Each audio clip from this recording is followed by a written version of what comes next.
I'm going to start off with an introduction. So my name is Christine. I go by she, her pronouns, and I am based in Wincentaylo, which is Beaver Foothills, and that is called Edmonton. So I was struggling a lot with my mental health, and I also had a very close relative pass away, and I also had a bunch of different people in my life that were struggling with addictions and mental health. One day at 1 a.m., with my ADHD brain, I'm like writing down on a piece of paper, and I'm like, I'm going to do something.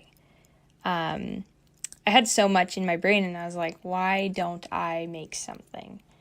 And what I made was, a project, and that is called a tin a day. The reason I called it a tin a day is because I'm reusing tins that would usually end up in the landfill, and instead I'm using them to place self-care items for, houseless populations in Edmonton and surrounding areas.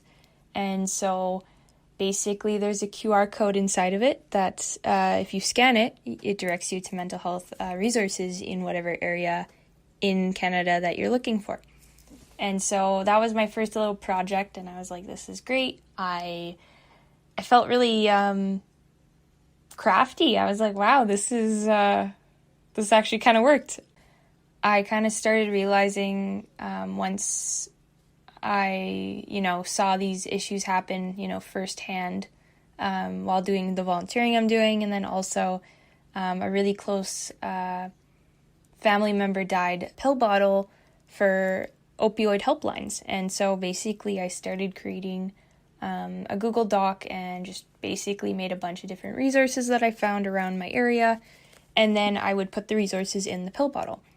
And so that also became another part of my project that I really started enjoying. That part of trying to make mental health accessible has really been that priority. And so from there, I also started creating more things to reuse in a way to, approach mental health as a way of recycling the old and coming up with something new.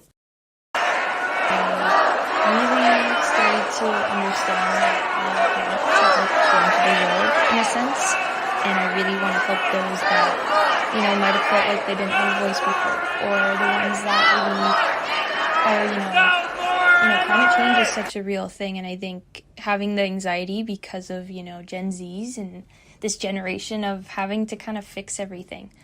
I don't want other people having to feel like that in the next generations.